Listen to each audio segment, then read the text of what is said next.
Hello, is Scorpio, Sun, Moon, Rising, and Venus signs. Kamusta po kayo? Sana po ay nasa mabuti kayong kalagayan. Welcome back po sa Star Tarot. At kung bago po kayo dito, welcome din po kayo. Thank you for your support. And please subscribe, like, and share my videos po. And leave me a comment if nakaresonate po kayo. Maraming salamat. So, first message po ninyo or first card ninyo would be your situation. Second card is your challenge. Yung third card ninyo is your advice. And the fourth card ninyo is the outcome. It's really beautiful. I love it. So, yun. So, tignan natin. No? Yung unang yung situation ninyo sa ngayon is justice. So, napakaganda. Kasi balance will be back in your life. Maisa sa ayos mo ng muli ang kalagayan ng inyong mga sitwasyon sa buhay. Things are going to be back in order, no? Mau-organize mo ng muli ang lahat. Balance will be back at justice will be served. Yun ang pinakamahalaga din, no? Na may makukuha mo na ang hustisya na pinaglalaban ninyo. Maaari na ang iba sa inyo dito merong ipinaglalaban sa korte, no? Pwedeng related sa lupa, pwedeng dispute sa lupa, no? Pwedeng meron kayong ipinaglalaban sa kumpanyang pinagtatrabahuan ninyo na hindi sa inyo binibigay, kaya maaring dinulog nyo na to sa korte, maaring nagsampa kayo ng kaso, pwedeng ganun, or pwedeng divorce ito, no? Annulment, child custody, mga ganon, no? And ano man ang ipinaglalaban ninyo rito, saan man, no, ninyo ipinaglalaban, justice will be served, no? You are getting what you deserve. Kung anong para sa'yo, yun ang makukuha mo sa ngayon. Kaya parang in a way, there is a win dito, no? Maaring ipapanalo mo to kung ano man ang mga kasong ito. Yung challenge ninyo is Four of Voices. Four of Voices is about relaxation. It's about rest. It's about rejuvenation, recuperation, no, recharge. At maaring nahihirapan kayong gawin yan. Maaring challenge ito para sa inyo. Kasi siguro ang dami ninyong ginagawa. Ang dami ninyong pinagkakaabalahan. Maybe you have too much on your plate.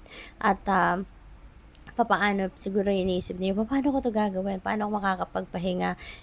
Ang dami kong tambak na trabaho, ang daming pending na trabaho, ang daming, at the back of your head, ang dami-dami mong iniisip na gagawin mo pa, kaya papaano ka makakapagpahinga? 'Di ba? Maaaring yun ang problema ng iba sa inyo rito. But, you know what? You don't need a full day, 'di ba? To rejuvenate. You don't need a full day para makapag-recharge ka, no? Yung pagme-meditate, that is a huge thing, no, na makakatulong sa inyo. And as a beginner, no, kung lalo kung hindi pa kayo nakakapag-meditate ever, so as a beginner, you can start with 2 minutes, no, 2 minutes na meditation. Makakatulong yan na malaki sa inyo para mag-ground din yung inyong sarili, maibalik din yung sarili ninyo sa sentro, makakaluwag-luwag kayo ng pakiramdam dyan. Kasi parang kahit papaano mawawala, no, yung stress ninyo, 'di ba? Mawawala yung stress ninyo, lilinaw yung takbo ng isip ninyo, gagaan yung inyong pakiramdam. Kung nasubukan niyo na pong mag-meditate, no, makikita ninyo, no, 'di ba? Mapapansin ninyo yung iba, yung epekto sa katawan ninyo, no, sa pag-iisip ninyo ng nagawa ninyong meditation. So, kung hindi pa rin ninyo 'yan nagagawa din, no, you can sa Google, maraming reference na pwede kayong mahanap dito din sa YouTube. Ang dami-daming reference dito na makikita kayo na makikita ninyo, mako-compare ninyo kung alin diyan yung pwede ninyong gawin or kung alin yung applicable sa inyo na pwede ninyong sundan, so suggestion lang naman. So nasa sa inyo pa rin yung decision, but yeah, yun lang, makakatulong sa inyo talaga, no, kung kayo makakapag-meditate. Dito sa Four of Inspiration, no, this is celebratory energy. So, meron kayo siguro ditong isa-celebrate. Maaring yung isa-celebrate ninyo dito, panalo na, no? Panalo na sa kaso, panalo na sa kung ano man ang mga ipinaglalaban ninyo sa buhay. So, pwede, no, na ito na yung isa-celebrate ninyo. This is also about prosperity. Meron ditong siguro financial blessings na matatanggap din kayo. Meron din ditong financial blessings na pwedeng i-offer sa inyo, pwedeng ganun. Or meron siguro catching up, 'di ba? Maaring you are going to catch up with friends and family then at this time. So maaring ganun ang ganap diyan. Yung outcome ninyo is death energy, which is really very good kasi ano to, transformation. No, this is transformation. This is new beginning. This is pagbabago ng inyong sitwasyon. Pagbabago ng ah, pagbabago ng kaganapan, no, sa buhay ninyo. Ito, Scorpio. So, kung ano man yung hindi na nagsiserve ng best interest kung ninyo, kung ano man yung hindi na nakakatulong sa buhay ninyo, sa sitwasyon ninyo, that is what's ano, that's what you are going to cut off na, no? So, whether tao yan, no, na hindi na nakakabuti para sa inyo, tatanggalin nyo na yan sa buhay ninyo. This is shedding off old skin, no? Maybe old patterns, old beliefs, self-limiting beliefs. So, pwedeng tatanggalin nyo na din yan. So, anything that doesn't serve your highest good anymore, that is what you are going to remove from yourself na, no? So, tingnan natin kung ano pa ang mga mensahe makukuha natin. Let's dig deeper. Kuha tayo ng mga clarifiers dito. And before that, I would like to take this opportunity to thank you for supporting my channel. Maraming salamat po for subscribing. And kung hindi pa kayo nakakapag-subscribe, please subscribe po. Thank you. Like, share my videos, and leave me a comment. Thank you. At maraming salamat din sa lahat ng nagsisend ng super thanks sa akin. Thank you for your donation. At maraming salamat din sa mga hindi nag-skip ng ads po, no? Maraming salamat din. So, yung clarifier ninyo with the justice, we have 5 of swords. Ayan. So, siguro merong away, no? Merong pag-aaway. Maaring yan ang kaya kayo nagkaroon na ng pagsampa ng kaso or complain, you know, dahil dyan hindi na kayo pwedeng ano yan eh, pwedeng sa mag-asawa talaga, no? Pwedeng sa mag-asawa. Pwedeng merong hindi nagkakaintindihan kayo, tapos meron pang umiepal, merong sumasali, baka merong third party, or baka merong sumasali na mga in-laws or mga kapatid ng person ninyo. So, maaring magulo na ang sitwasyon. Kaya, pwedeng matagal na din na nangyayari na ganon, and you don't like what is happening anymore. Baka hindi na rin marirepair ang sitwasyon, kaya siguro nag ano na kayo, yung last resort niyo is mag-file, no? Siguro ng divorce or legal separation or annulment, no? So, nag-ugat yan sa pag-aaway. Dito sa Four of Voices, we have King of Swords. Ayan. So, siguro, there is someone na pwedeng makatulong sa inyo rito, sa inyong mga pinagdadaanan, no? Sa inyong mga sa dami, no, ng ginagawa ninyo, dami ng iniisip ninyo. Maybe there is someone dito in the person of King of Swords na maaring makapag-advise sa iyo, maaring makatulong sa inyo dito para magkaroon kayo ng ng pagkakaroon ng kalinawan sa inyong isipan, no? Kasi sa dami siguro ng kargada, no, sa isip ninyo, hindi nyo na alam ngayon dito kung anong ipa-prioritize ninyo. Hindi nyo na siguro alam kung ano yung uunahin ninyo, 'di ba? At ang hindi masyadong maganda rito kasi yung pagsa-self-care ninyo ay maaari nako-compromise na, no? Kahit sana marami kayong gagawin, marami kayong obligasyon, responsibilidad, magagawa ninyong lahat yan, hindi mako-compromise yung well-being ninyo if you have the time also to take care of yourself, 'di ba? Kung sana ay naaalagaan ninyo ang inyong katawan, sana ay naaalagaan ninyo ang inyong sarili, walang problema, 'di ba? Pero kung 'yon na pagpapahinga ninyo, pag-aalaga ninyo sa inyong sarili, nako-compromise na din, kung hindi talaga kayo nagkakaroon ng oras para diyan, then that is going to be a problem, 'di ba? In the near future. Kaya maaring someone, no, katulad ni King of Swords, maybe is going to give you um, parang ipapakita niya siguro sa'yo na ganito ang magiging sitwasyon. Diba? Baka itong si King of Swords ang magkakaroon ng or makakapag-advise sa'yo at ipapakita niya sa'yo yung sitwasyon mo. No? So, pwedeng ganun. At baka magising ka sa katotohanan na oo nga. Diba?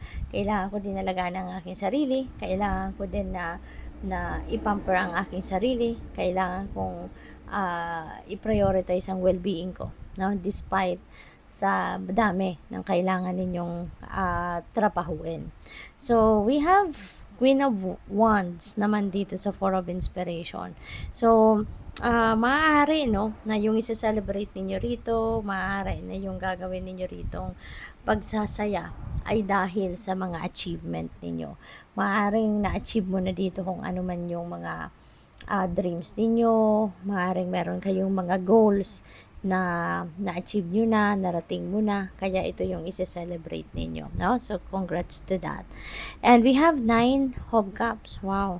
So, maybe, yung pagbabagong ito, matagal na ninyong minimithi na magawa ninyo sa sarili ninyo, sa buhay ninyo.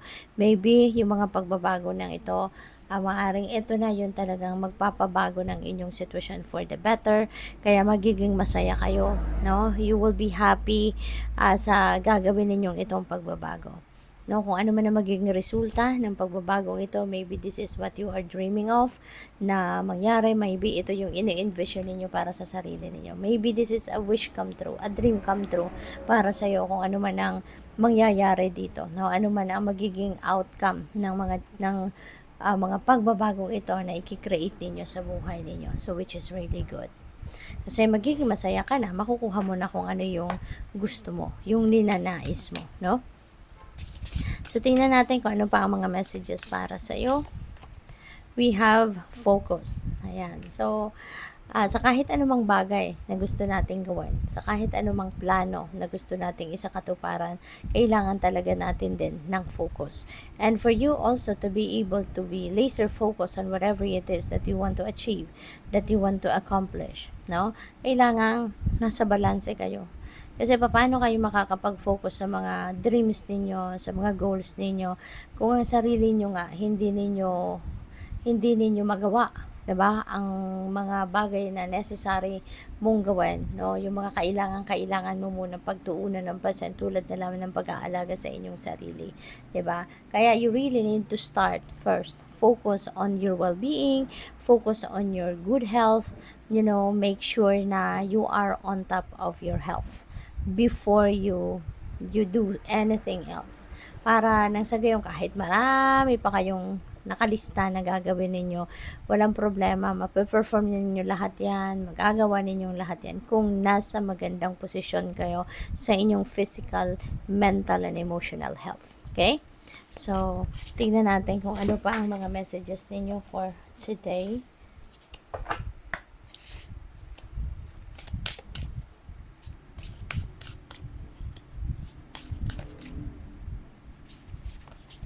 We have listening. Ayan.